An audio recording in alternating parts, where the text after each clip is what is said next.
Bismillahirrahmanirrahim. Alhamdulillahirabbil alamin. Wassallallahu ala sayyidina maulana Muhammadin wa ala alihi washabihi ajmain, amma ba'd. Rabbi yassir wa la tu'assir, Rabbi tamim bil khair. Rabbana israh lana sudurana yassir lana umurana wa umural muslimin wahlul 'uqdatam min lisanina yafqahu qawlana. Qala al-mu'allif rahimahullahu ta'ala wa adama nafa'a bi ulumihi wa barakatihi wa nafahati wa madati wa karamati fid darini amin. Syarat jual beli salam yang kesekian. Yang pertama, qabdu ra'sil mal fil mahal. Qabdu ra'sil mal qabla tafarruq. Yang kedua, qanun muslim fi dainan. Yang ketiga, qaunul muslim fi maqduran ala taslimi. Keadaan muslim fi itu disanggupi untuk menyerahkannya. Keadaan muslim fi barang itu disanggupi atas menyerahkannya barang fi mahillih pada waktu tunainya. Mahali tempat isim makan, mahili waktu isim zaman. Fi mahilihi dengan kasrah ha pada waktu tunainya, ai waqta hululihi waktu tunainya muslim fi. Fala yasihu salamu fi munqata'in indal mahili. Maka tidak sah akad salam pada benda yang terputus, munqati' fi munqati' atau manqati'. Munqati' atau manqati'? Munqati' kepada isim fa'il. Pada benda yang terputus indal mahili ketika jatuh tempo. Contoh, karutobi fisita, kurma basah ketika musim dingin. Maka tidak sah salam kurma basah ketika musim dingin. Saya salam kepadamu 2 kilo kurma ajwa dalam kondisi masih rutab, saya terima di musim dingin. Itu nggak boleh. Kenapa nggak boleh? Karena di musim dingin tidak bisa ditemukan kurma basah. Kalau nggak bisa ditemukan berarti tidak bisa diserahkan. Padahal syaratnya adalah mampu menyerahkannya. Baik mampu itu di segi barangnya betul-betul ada di waktu itu, atau mampu itu memang punya kemampuan untuk menyerahkannya karena barang itu di bawah kekuasaannya. Wa kaunuhu ma'luma qadrin.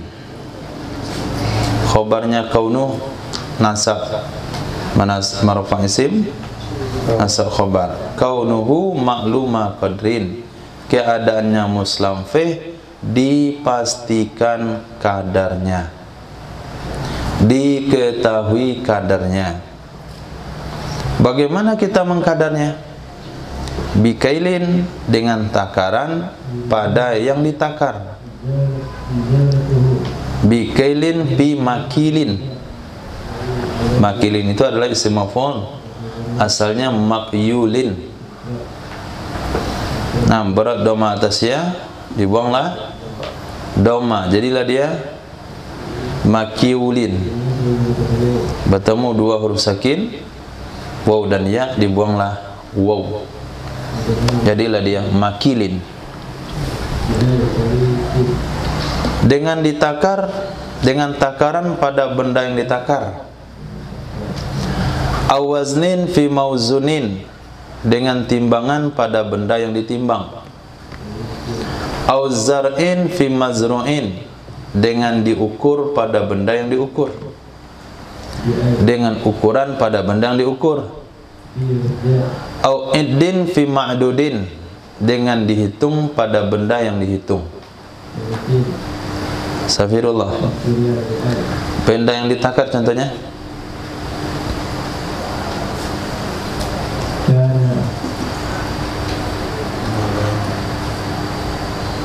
Takar maksudnya tahu? Ditakar pada yang ditakar maksudnya tahu? Apa alat takar? Alat takar itu apa? Nanti kagak tahu berarti. Apa alat takar? Cupak, gantang, liter itu nasional. Apa benda yang ditakar? Beras. Nah kan, nggak tahu. Yang ditimbang? Yang ditimbang? Lado. Yang diukur? Kain. Berapa meter pesannya? 5 meter. Nah, yang dihitung?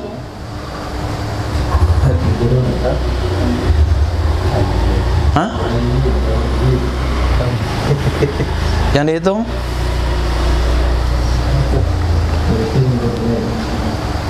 Yang dihitung? Masya Allah, motor, sepeda, laptop, TV, radio, blender, kipas angin. Antum beli kipas angin pakai apa? Pakai literan? Timbang? Pak beli timbang, beli kipas 2 kilo. Ma'dud, banyak benda yang ma'dud. Peci timbang san. Tuan beli pakai timbangan. Ma'dud dihitung berapa buah, berapa lembar. Nah, di Bogor ada kain yang ditimbang. Ditimbang harganya. Cara belinya per kilo. Nah, itu nggak akan berlaku. Oh, boleh berarti dengan timbangan pada yang ditimbang karena ada sebagian kedai atau daerah menggunakan timbangan. Tidak boleh. Kenapa tidak boleh? Karena dia ikut yang pertama zaman Nabi. Kalau barang ada di zaman Nabi, dan kalau diketahui di zaman Nabi ditakar atau ditimbang, maka ikut ke zaman Nabi. Walaupun gandum di zaman sekarang bisa ditimbang, gandum tidak boleh disalam pakai timbangan, harus pakai takaran. Karena di zaman Nabi orang taunya ditakar. Tapi apabila benda-benda tersebut tidak ada di zaman Nabi, atau ada di zaman Nabi tapi tidak ada di riwayat ini ditimbang atau ditakar, maka ikut kebiasaan setempat. Nah, ikut kebiasaan setempat yang mayoritas orang pakai yang mana. Kalau kedua-duanya sama pemakaiannya, ditimbang dengan ditakar itu sama-sama 50-50, maka pada saat itu boleh dipilih mana yang kita mau. Itu aturan hukumnya. Wasahha fi nahwi jauzin, sah pada seumpama jauz dan laus, kacang. Kacang biwaznin wa mauzunin, biwaznin wa mauzunin. Kita tahu apa? Waznin. Nah, dengan timbangan. Sah pada seumpama jauz, buah pala, dan laus, kacang, biwaznin dengan menggunakan timbangan. Dan sah juga pada mauzun, pada yang ditimbang, bikailin dengan takaran. Jadi barang yang ditimbang sah juga digunakan takaran. Yu'addu fihi dobitan, yang dianggap atau yang dibiasakan, yang dianggap ia takaran padanya yang ditimbang, dhabitan, akan yang menentukan, akan yang memberi standar ukuran. Itu bergantung kepada daerah setempat.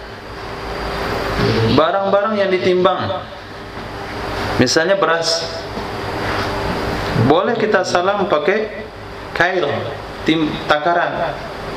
Kalau di daerah setempat, takaran itu memang dianggap sebagai alat ukur. Apakah di tempat kita takaran dianggap alat ukur bagi beras? Iya, bahkan itu lebih awal menjadi alat ukur sebelum adanya timbangan. Begitu juga sah fi makilin biwaznin, pada yang ditakar dengan timbangan. Barangnya ditakar, biasanya di liter.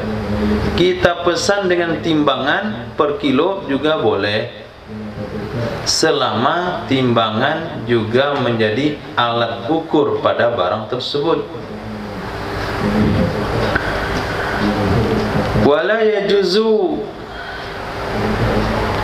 fi baidatin wa nahwiha, dan tidak boleh.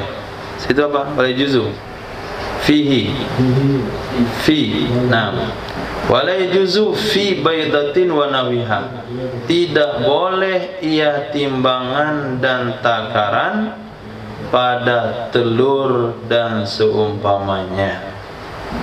Tidak boleh ia takaran dan timbangan pada telur dan seumpamanya telur. Sampai hari ini tidak ada orang jual telur pakai takaran. Beli telur 2 liter, nggak ada. Tapi sudah orang mulai menjual telur pakai timbangan. Beli telur 2 kilo. Nggak ada pasar itu hari ini. Telur 2 kilo. Pas dia nimbang 2 kilo, lebih dikit, kurangi. Tambah yang kecil, kurang. Susah dia cari yang mana yang mau ditambahkan. Akhirnya susah dia menimbang 2 kilo telur. Nah, hukum fikih sudah katakan telur nggak boleh ditimbang, nggak boleh ditakar. Tapi kalau dalam jual beli biasa sah-sah saja. Tapi yang nggak boleh dijual beli salam. Karena kalau jual beli biasa kita bisa ada penawaran. Mana nih? Lebih 2 kilo dikit naikkan harganya ya. Susah saya cari yang lain-lain. Oke, segitu. Saya bayar sekian. Boleh. Apalagi kalau timbangnya digital, itu lebih nyaman. Kenapa? Karena dia bisa menetapkan harga langsung. Nah, timbang sesuatu buah misalnya atau telur, sekilonya berapa? Tinggal tekan. Sekilonya 25.000. Kita naikkan. Ternyata lebih sekilo. Nilainya berapa? 30.000. Sepakat. Terjadi transaksi jual beli. Gak ada masalah. Karena barangnya sudah ditentukan. Tapi kalau salam nggak boleh. Kenapa salam nggak boleh? Karena salam harus diikuti dengan timbangan yang sudah disebutkan dalam majelis akad. Nggak boleh kurang, nggak boleh lebih. Nah, kalau sekiranya nanti dia cari benda-benda yang tidak bisa yang nggak biasa ditimbang, nggak biasa ditakar, lalu ditimbang, nanti akan susah, dia akan mencari jumlah yang pasti. Itu sebabnya pada sejenis telur dan yang lainnya, itu kelapa, apalagi nggak boleh pakai takaran, nggak boleh pakai timbangan. Kenapa? Li'annahu yahtaju ila zikri jurmiha ma'a wazniha. Karena sesungguhnya telur dan seumpamanya telur itu yuhtaju, diperlukan kepada menyebutkan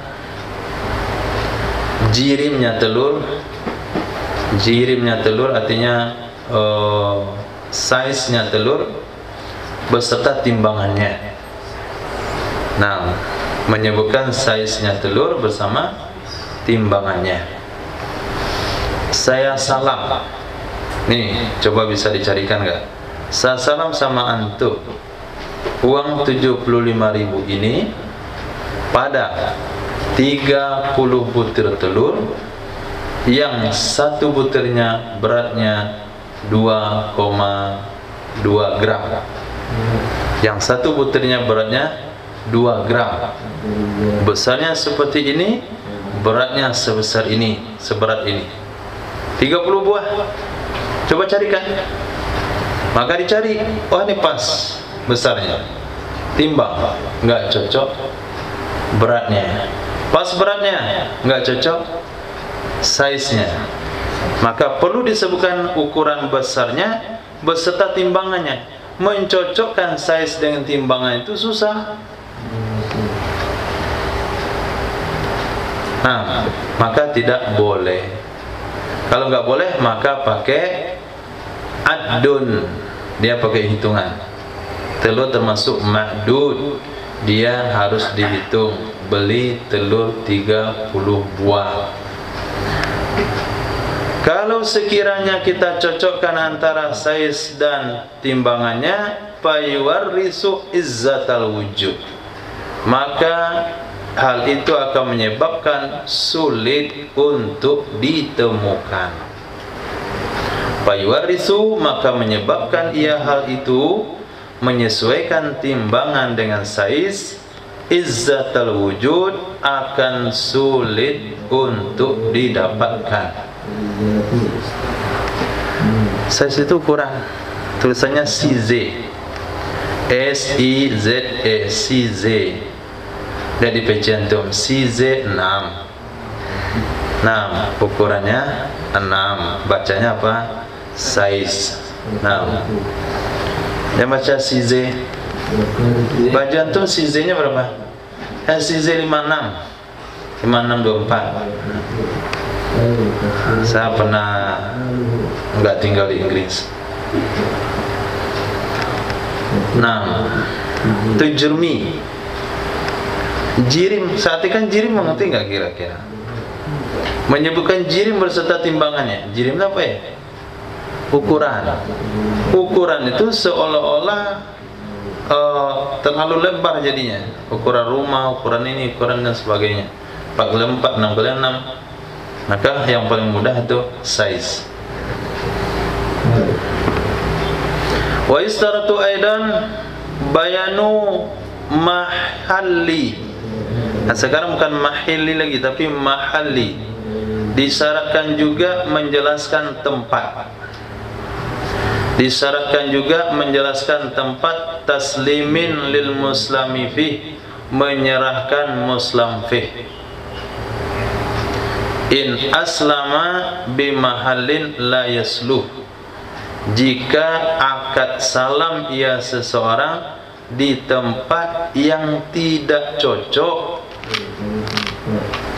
di tempat yang tidak pantas, lit taslimi, untuk menyerahkan, atau lihamlihi ilaihi mu'nah, atau di tempat yang atau di tempat untuk membawanya muslim fih ke tempat tersebut perlu biaya. Au lihamlihi ilaihi mu'nah, atau untuk membawanya muslim fih ke tempat akad salam itu perlu biaya. Jadi pasti hukumnya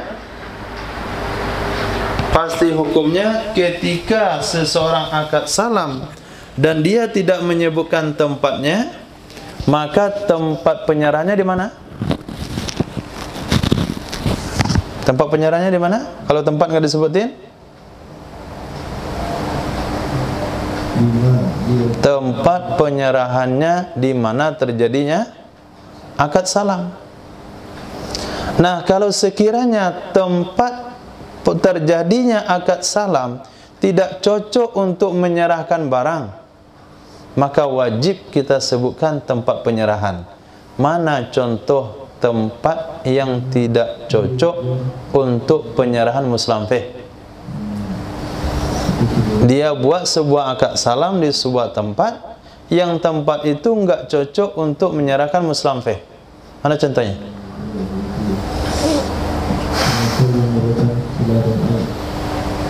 Ismail.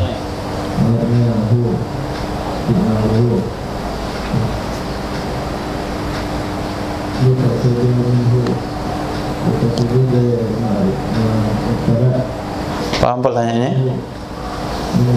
Coba hilang Ihsan pertanyaannya. Mana tempat yang tidak cocok untuk menyerahkan muslamfeh? Mana?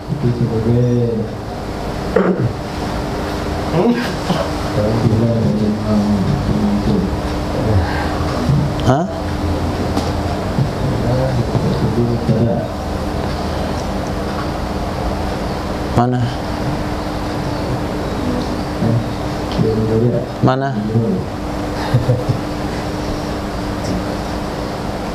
Tempat?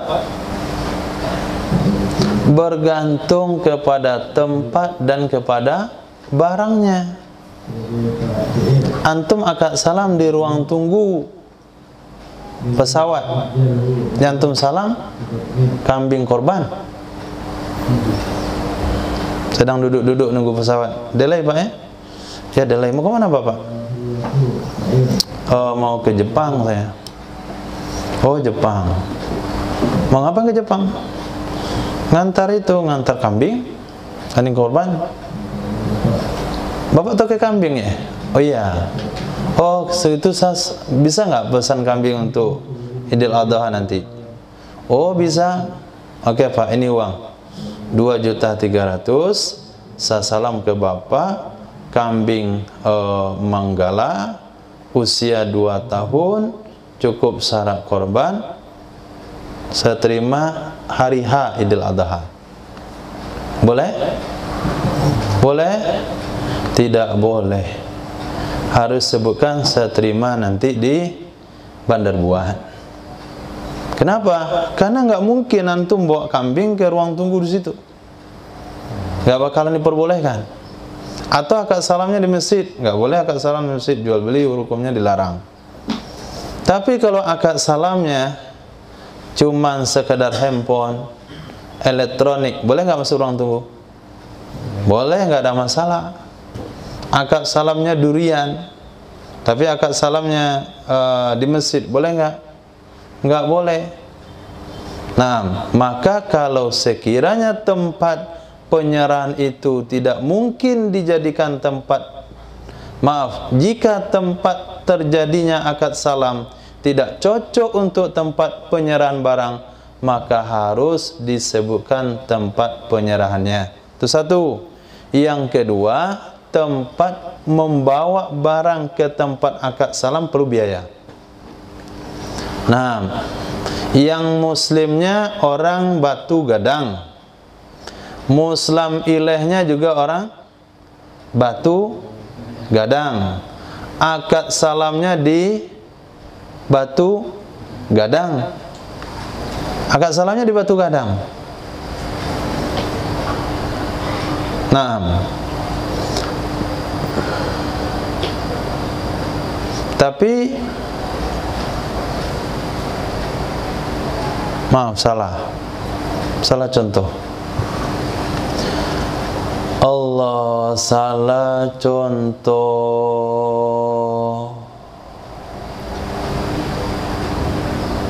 Salah contoh.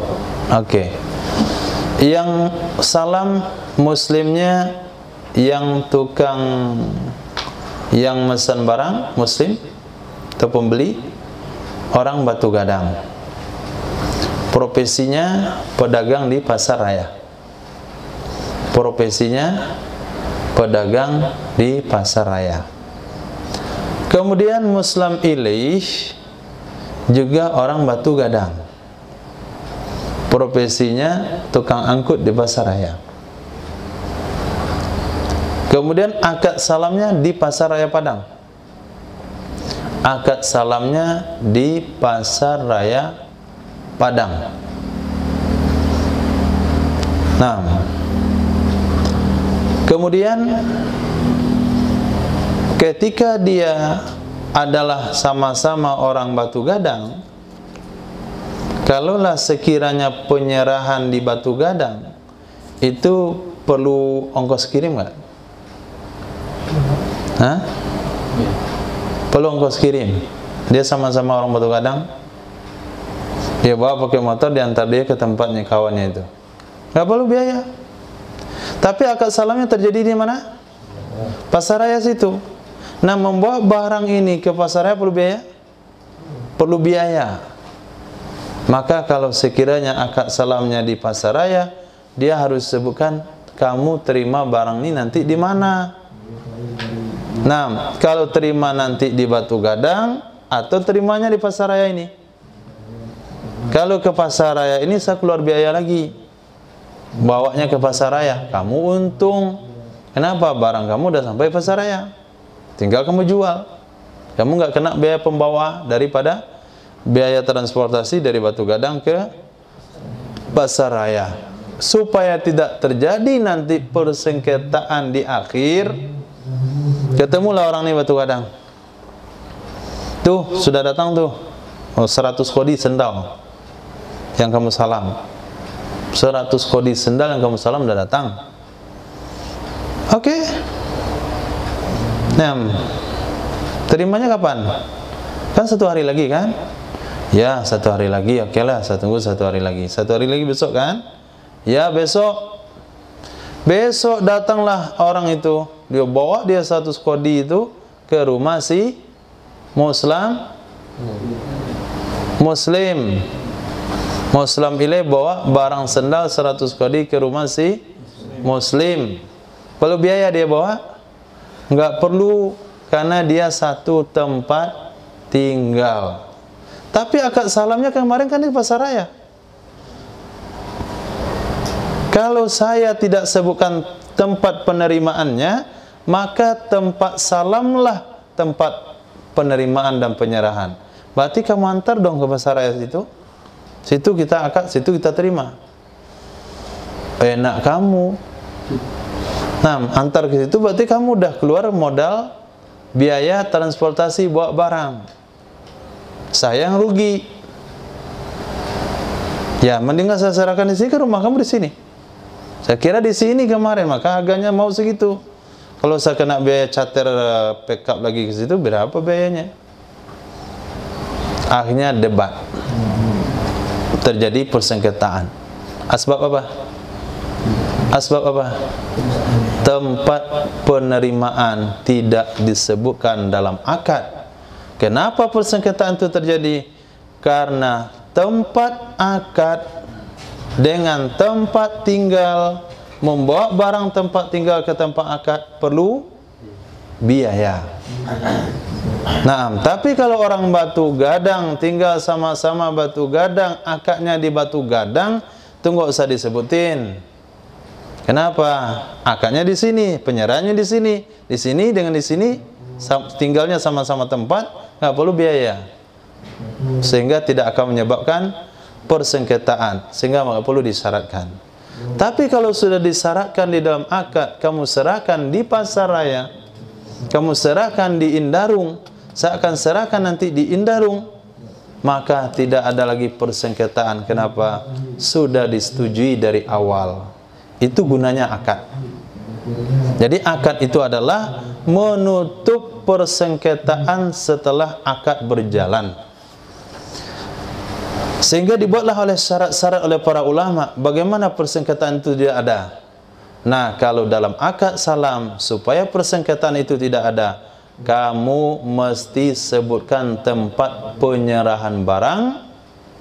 Kalau sekiranya akad salam dilakukan di tempat yang tidak cocok tempat itu sebagai tempat penyerahan, atau cocok tapi lihamlihi ilaihi mu'nah, membawanya muslamfih ke tempat itu perlu biaya.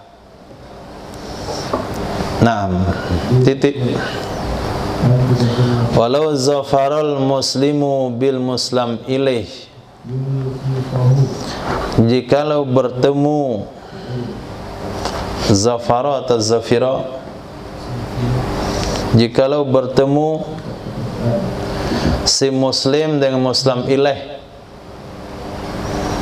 ba'dal mahilli atau kasrah ha, setelah jatuh tempo, ketemunya setelah jatuh tempo. Di mana ketemunya?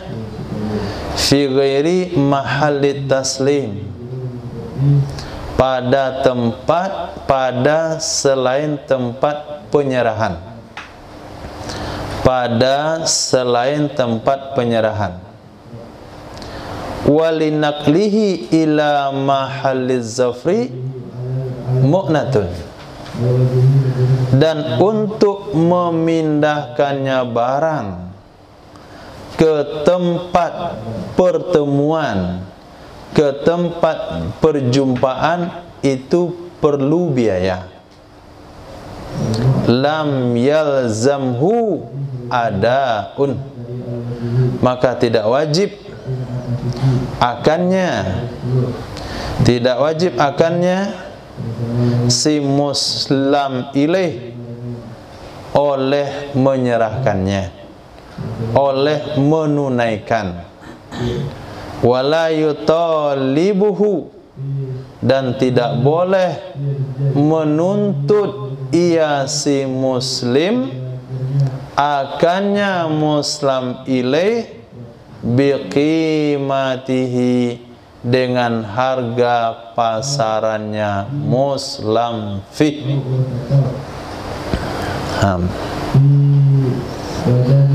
Saya ulang terjemahannya. Jikalau berjumpa si muslim bersama muslim ilaih, di mana jumpanya? Maaf, kapan jumpanya? Ba'dal mahilli, setelah jatuh tempo, setelah tiba waktu penyerahan. Jumpanya di mana? Jumpanya di selain tempat penyerahan. Kalau jumpanya di tempat penyerahan, nggak usah dibahas. Orangnya sudah jumpa, waktu penyerahan sudah tiba, jumpanya di tempat penyerahan. Itu bukan kasus. Itu memang pucuk dicinta ulam pun tiba. Tahu ulam? Ulam tahu ulam? Kumbang. Nah, ulam itu bahasa Padang kumbang. Pucuknya, pucuk daun itu baru mekar, langsung datang kumbang. Butuh kepada penyerbukan. Nah, bahasa yang lebih trennya, orang menceret anjing kelaparan. Dia menceret susah mencari buang air, dia buang di mana saja, nanti ada yang bersihin. Pas mananya, bukan kasus. Nah, yang kasusnya adalah muslim berjumpa dengan muslim ilaih setelah waktu penyerahan, tetapi bukan di tempat penyerahan. Walinaqlihi ila mahalliz zafri mu'nah, untuk memindahkan barang tersebut ke tempat perjumpaan, tempat dia bertemu, ada biaya. Apakah si muslim ilaih boleh atau wajib menyerahkan muslim fi? Kan sudah tiba waktu pembayarannya? Jawabannya tidak. Tidak wajib akannya muslim ilaih oleh menunaikan maksud di sini memberikan barang, dan tidak boleh menuntut ia si muslim akannya muslim ilaih dengan harga pasarannya barang. Contoh, kedua-duanya orang Batu Gadang. Satu pedagang enceran di pasar raya, itulah si muslim pedagang enceran di pasar raya. Muslim ilaih itu agen barang di pasar raya. Kedua-duanya tinggal di Karang Putih, rumahnya berdekat-dekatan di tepi sungai. Siapa contohnya? Ismail yang Pak Imran.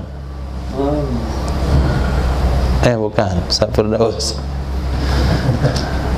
Dekat orangnya.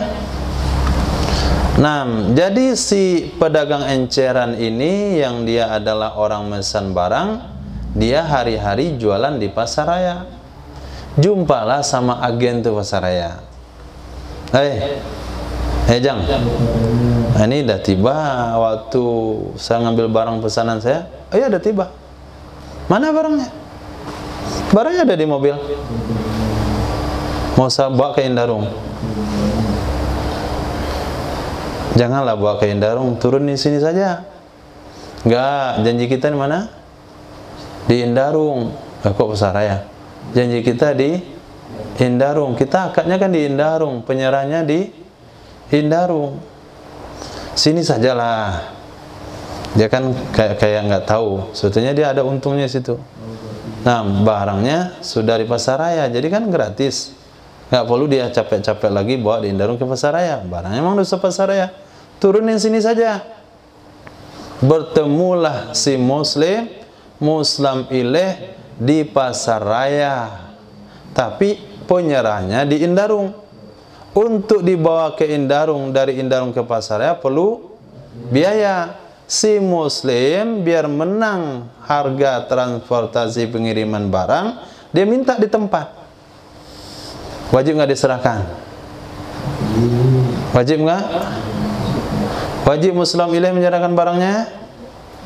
Lam yalzamhu ada. Tidak wajib diserahkan. Dia sakit, dia karena kedengkian juga sebetulnya. Tapi kalau dasarnya ikhlas itu kan nggak ada masalah. Ini bab fikih, ini bab hukum. Masalahnya wajib atau nggak wajib? Boleh saja. Bahkan senanglah kalau diserahkan di situ.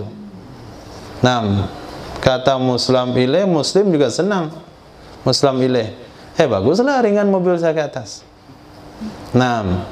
Itu kalau ketemu buku sama ruweh, aman. Kalau buku ketemu sama ruweh. Tapi kalau saling dengki-dengki, enak kamu aja.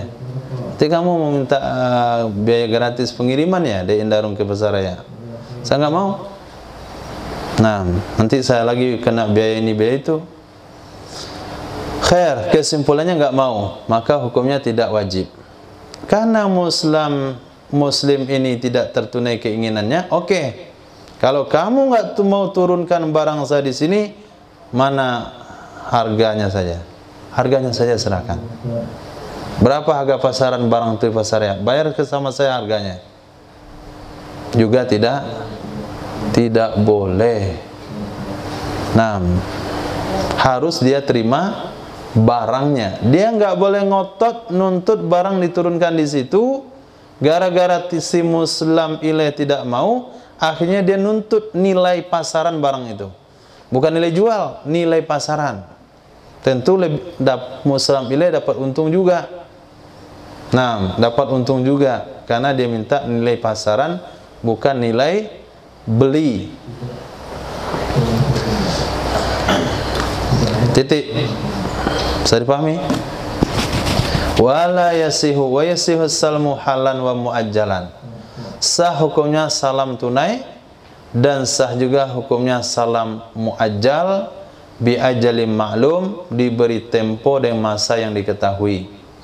Salam secara tunai dan sah juga salam diberi masa tempo dengan tempo yang maklum. Ini salam tunai. Contoh yang mudah kita pahami, kita datang ke sebuah toko buku, kita datang ke sebuah toko pakaian. Banyak pakaian berjejer di situ. Tapi kita membelinya bukan pakai nunjuk barang. Ini berapa, saya yang ini sajalah, kurang sekian, sepakat deal. Bukan begitu. Tapi kita gunakan akad salam. Ini uang saya, Rp250.000. Saya salam pada baju mereknya, ukurannya, warnanya. Saya terima sekarang juga. Nah, saya terima. Sekarang juga kata muslam ilaih, saya beli atau saya terima akad salamnya dengan kriteria yang telah disebutkan tunai. Terima uang. Setelah terima uang, bungkus barang. Bungkus, kasih, ini barang kamu. Itu maknanya salam tunai. Kalau salam tempo, itu saya terima 2 hari lagi, saya terima 3 hari lagi. Jadi kadangkala ketika kita baca bab salam lalu disebutkan salam tunai, seolah-olah tidak bisa terjadi gitu. Nah, seolah-olah tidak bisa terjadi karena ketika disebut akad salam, bayangan daripada orang yang baca bab salam yaitu barangnya belum ada. Itu bayangannya. Ketika orang membaca bab salam, maksudnya pelajar-pelajar fikih, ketika membaca bab salam, yang kebayang barang nggak ada. Itu yang kebayang. Ketika kebayang barang nggak ada, lalu dibilang akad salam tunai. Mana bisa, barangnya belum ada. Akad salam itu, Mas, bukan soal barang ada nggak ada, tapi akad salam itu bergantung kepada lafaz yang digunakan. Kalau lafaz yang digunakan tidak menunjuk barang, maka itu disebut dengan salam. Misalnya ini kitab ada depan antum tuh. Nah, ini satu toko Budi Berkah, ini satu toko Rahmat Allah, ini satu toko Ridho Ilahi. Semuanya sama jual kitab. Saya datang ke toko itu. Mana ya? Agak senyum orangnya, mudah pelayanannya. Ini ikut cemburu. Ini yang senyum jelas. Nah, kita cari mana yang cocok dengan hati pelayannya. Bukan lihat tokonya dulu, lihat orangnya dulu. Nah, kalau orangnya nggak senyum, penjualnya anak-anak, penjualnya menutup aurat, kita enggan untuk membeli. Tapi penjualnya Masya Allah pakai peci, kemudian ada jenggot, santun. Nah, kita pilih, ini sama-sama ini. Nah, harapannya bisa diskon. Bukan diskon, harganya jujur. Nah, orangnya jujur, itu harapannya. Kadang-kadang harapannya tinggal di harapan. Oke, sudah kita tentukan pembeli ini tokonya, barang ada. Tapi kita gunakan akad. Pak, ini uang saya, nilainya 300.000, saya salam sama Bapak Kamus Munawir. Munawir Arab Indonesia, bukan Indonesia Arab. Arab ke Indonesia. Saya terima sekarang. Kata Bapak itu, saya jual. Terus saya terima. Berikanlah Kamus Munawir yang ada di tokonya. Itu disebut dengan akad salam tunai. Oke. Nah, boleh juga muajjal. La majhul. La majhul. Majhul ataf kepada ma'lum. Ai muajjalan bi ajalim majhul. Tidak boleh diberi masa tempo dengan masa yang tidak diketahui. Saya salam kepada antum, ini uang 500.000 rupiah pada benda yang sifatnya ini dan ini, serta ini dan ini saya terima nanti ketika kambing betina saya beranak. Kapan diterima? Ketika kambing betinanya beranak. Kapan beranaknya? Nggak tahu, maka nggak sah salamnya. Wa mutlaqu hal, dan mutlaknya salam itu dianggap tunai. Mutlaknya salam dianggap tunai. Kalau sekiranya dia tidak sebut kapan diterima, maka salam seperti itu dianggap salam mutlak. Kalau salamnya mutlak, kapan diserahkan barang? Wa mutlaqul muslami fih jayyid, dan mutlak muslam fih itu baru. Jayyid itu jadid. Jayyid bagus. Dan mutlak muslam fih adalah bagus.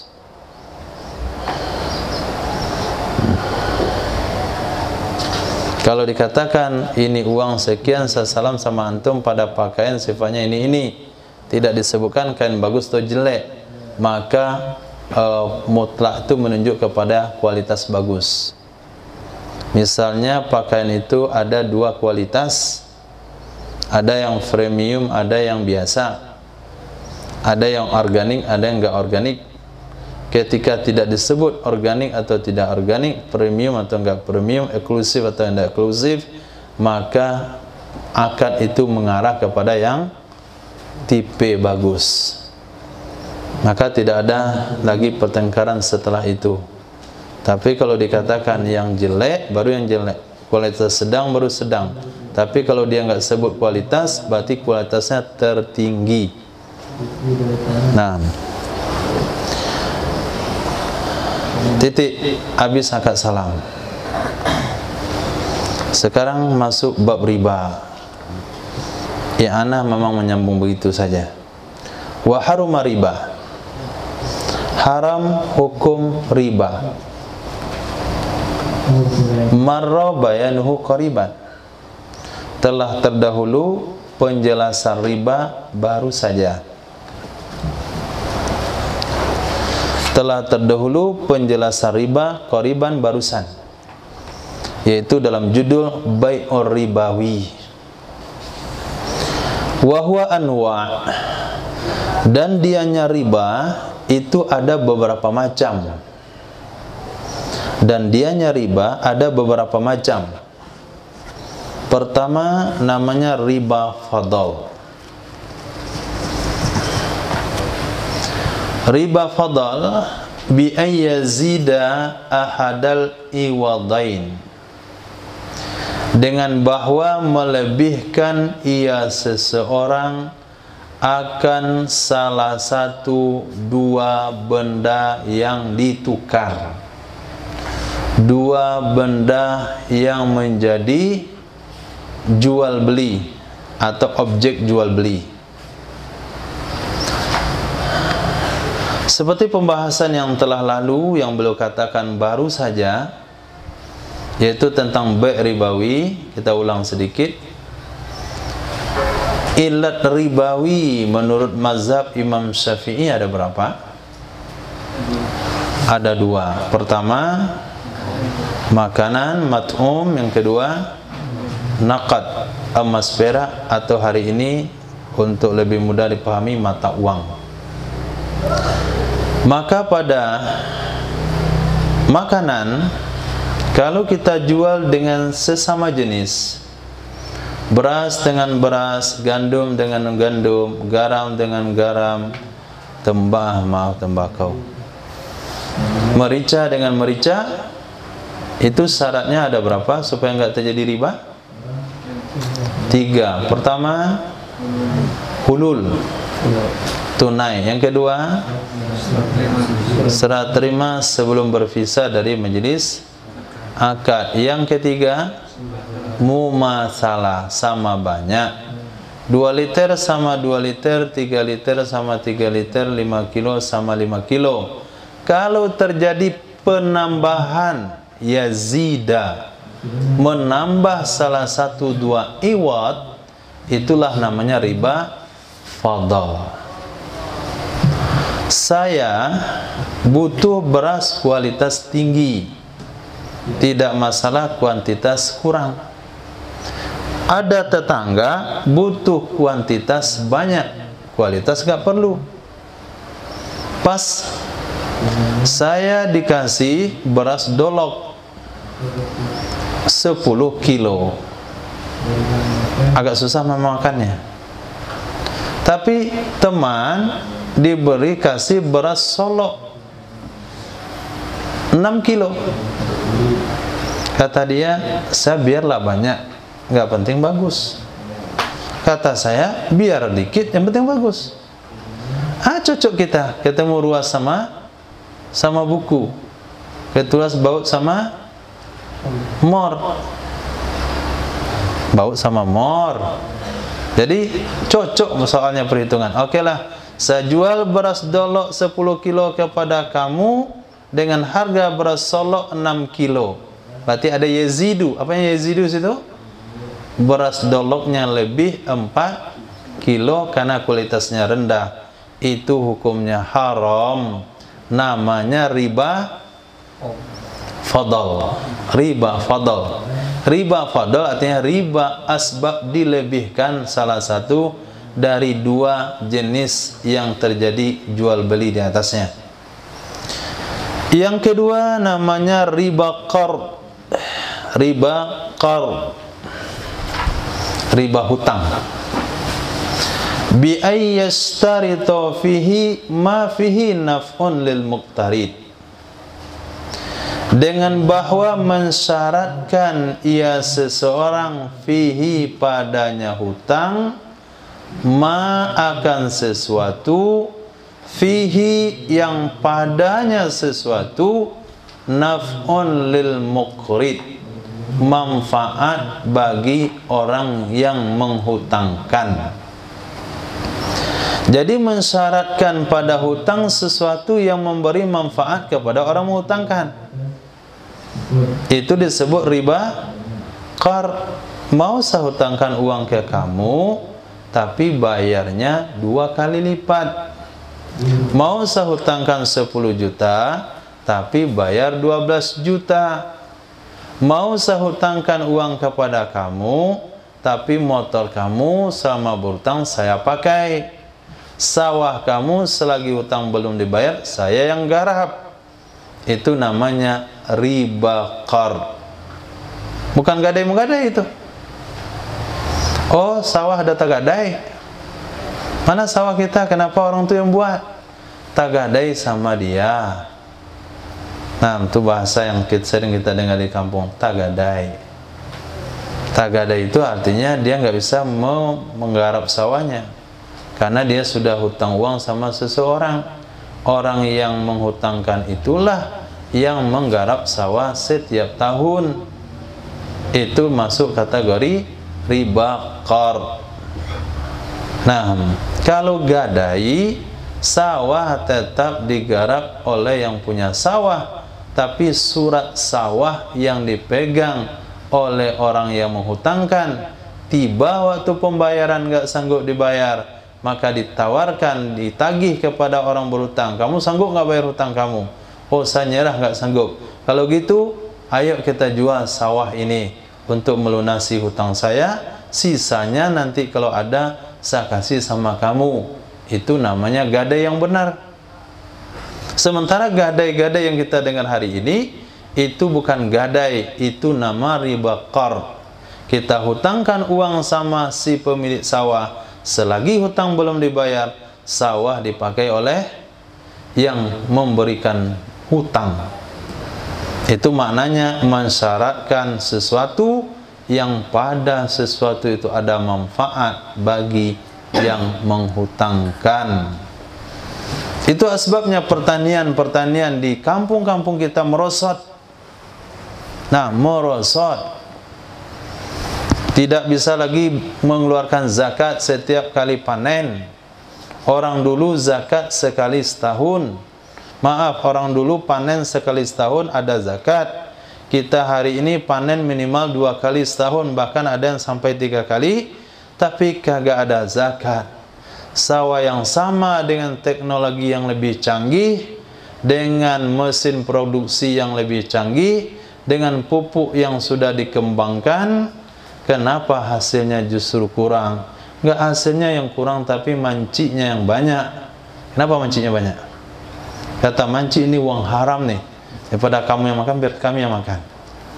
Nah, karena praktek riba yang merajalela, itu hilangnya keberkahan. Wariba yadin, yang ketiga namanya riba tangan. Riba tangan, apa maksud riba tangan? Ayu fariqo ahaduhuma majlisil akdi qabla takabudi. Bahwa berpisah oleh salah satu keduanya penjual atau pembeli dari majelis akad sebelum serah terima barang.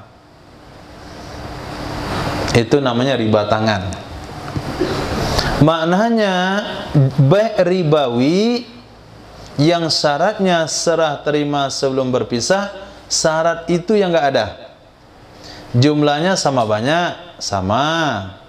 Tunai akadnya memang tunai, tapi kesalahannya satu, barang belum serah terima, orang sudah meninggalkan majlis akad.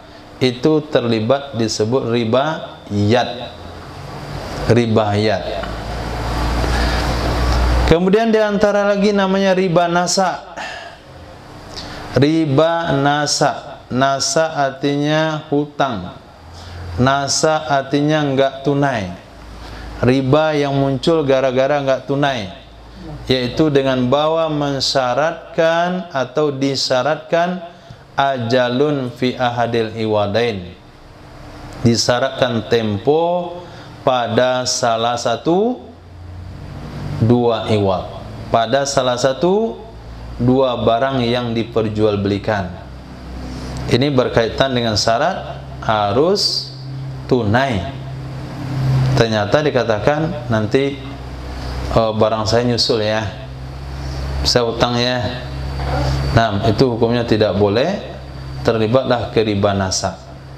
Wa kulluha mujma'un 'alaiha. Semuanya itu disepakati ulama di atasnya.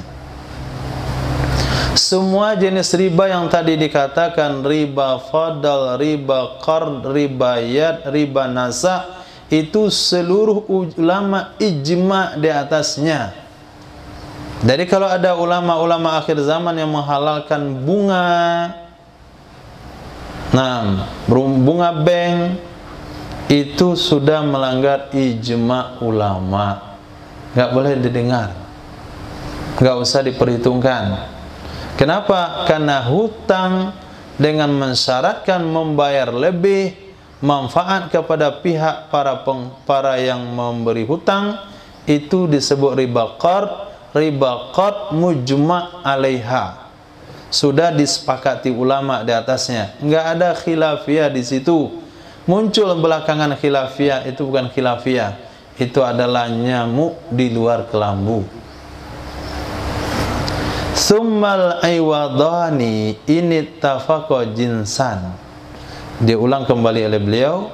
Kemudian dua iwad. Dua iwad mananya apa?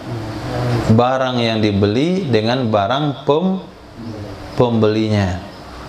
Ini tafaqa, jika sepakat kedua-duanya, maksudnya jika sama kedua-duanya, jinsan di segi jenis, usturito salah satu syurut, disyaratkan 3 syarat, taqaddamat, yang telah terdahulu, ia 3 syarat: tunai, serah terima dalam majlis, sama banyak. Atau illatun, maaf, illatan, atau illatan. Illatan atau kemana? Atau kemana? Jinsan. Ulang amalnya mana? Al-iwadani inittafaqa illatan. Kemudian dua iwad, yaitu barang dibeli dengan barang pembelinya, sama kedua-duanya di segi illah. Jenisnya tidak sama, cuma illah yang sama. Illah apa yang dimasukkan? Illat riba. Nah, apa itu illat riba? Wahiyat ta'mu, makanan, wan naqdiyatu, dan nakad. Usturito syartoni, niscaya disyaratkan 2 syarat saja. Taqaddama, telah terdahulu juga 2 syarat tersebut, yaitu tunai dan serah terima dalam majlis. Qala Syekhuna Ibnu Ziyad rahimahullahu ta'ala wa adaman nafa'a bi ulumi fid daraini amin. La yandafi'u ismu i'ta'ir riba indal iktiradi lid darurah. Ini perlu dicatat. Tidak tertolak dosa memberi riba ketika berhutang karena darurat. Tidak terelak dosa memberi riba ketika berhutang karena darurat. Bagaimana dianggap darurat? Bihaitsu, sekiranya annahu, sesungguhnya seseorang lam yu'tir riba, jika dia tidak mau memberikan bunga sekarang namanya, jika dia tidak mau memberikan riba, la yahsulu lahul qardu, tidak akan hasil baginya hutang. Hutang berbunga riba, Pak? Tahu saya bunga. Tapi zaman sekarang ini kemana kita berutang? Kemana? Nggak ada tempat berutang. Satu-satunya tempat berutang ya di bank. Di bank ya berbunga. Itu kan darurat. Darurat boleh kan? Ad-daruratu tubihul mazurat. Lihat fatwa Imam Ibnu Ziyad. Kalaupun Anda tidak bisa mendapatkan hutang di mana-mana saja, kecuali dengan cara berbunga, kecuali harus memberikan nilai lebih, maka itu juga haram, kena dosa riba. Tapi tidak makan riba. Nah, nggak ada dia makan riba. Kenapa nggak makan riba? Dia hutang, kemudian cuma ngasih riba. Yang makan riba siapa? Yang punya uang. Cuman dia kena dosa memberi riba. Dosa makan riba tidak, dosa memberi riba. Nah, jadi nggak ada bahasa darurat di situ. Kalau nggak ada dosa darurat berarti istighfar. Harus istighfar kalau ngutang di bank. Astagfirullah. Ya Allah, nggak ada lagi tempat berutang kecuali bank. Kalau saya nggak berutang nggak bisa makan. Nah, mesti berhutang. Ya? Nah, dosa tetap. Kenapa? Izlahu tariqun ila ita'iz zaid bi tariqin nazi atau tamlik. Dikasih beliau solusi, Masya Allah. Ini kalau dengar oleh orang-orang ini bisa jadi jalan lintas ini, jalan bypass untuk meraih cita-cita melalui riba.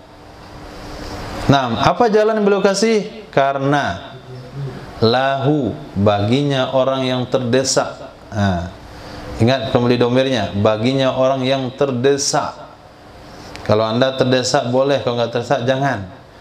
Karena boleh baginya karena baginya orang yang terdesak, yang darurat tadi, torik, ada jalan untuk memberikan yang lebih dengan jalan nazar. Kita bahas kemarin? Nazar. Bagaimana nazarnya? Begini. Hutangkan saya uang senilai 50 gram emas, dan saya bernazar, Pak. Saya bernazar lillahi ta'ala, kalau ada orang yang bisa ngutangin saya uang 50 gram emas, maka sawah saya bernazar untuk orang itu garap sampai hutang lunas. Nah, dah. Maka ketika ada orang ngasihkan uang, nih saya utangin kamu uang 50 gram emas. Nazar wajib tunaikan nggak? Tunaikan. Oke, Pak, gini, saya ada nazar nih. Apa nazar saya?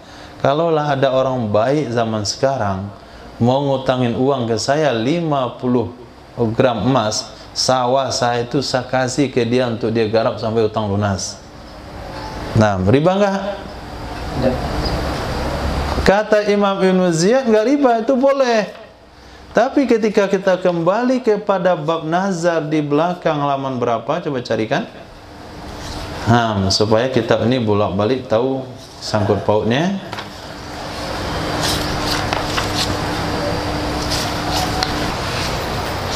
Itu timmah. Itu timmah situ.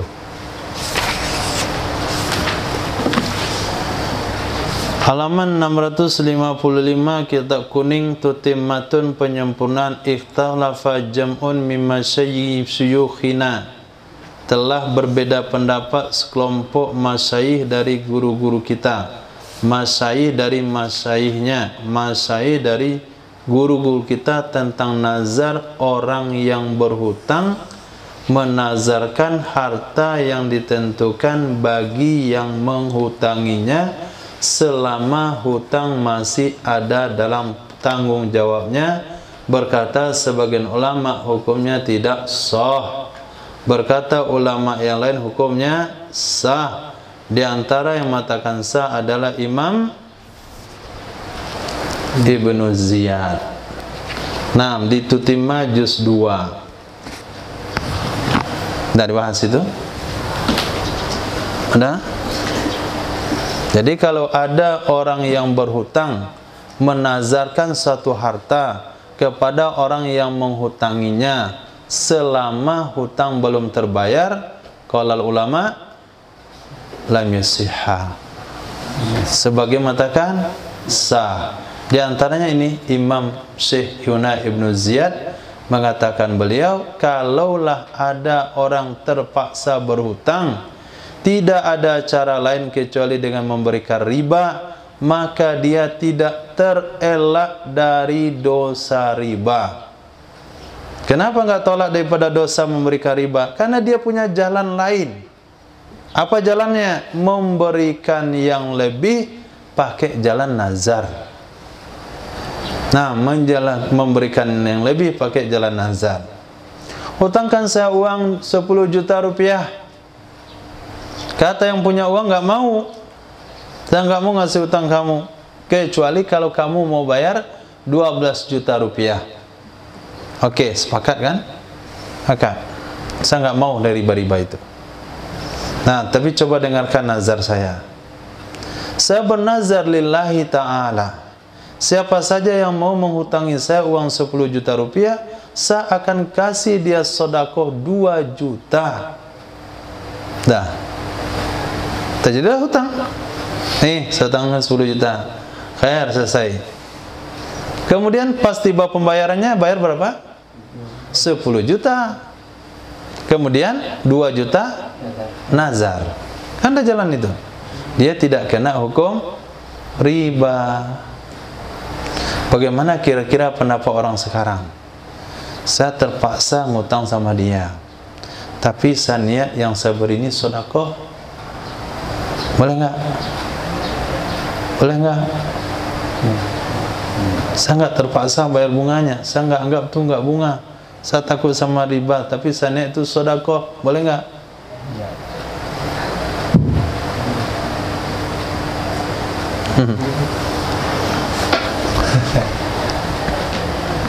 Boleh. Nah, tapi jangan dalam akad.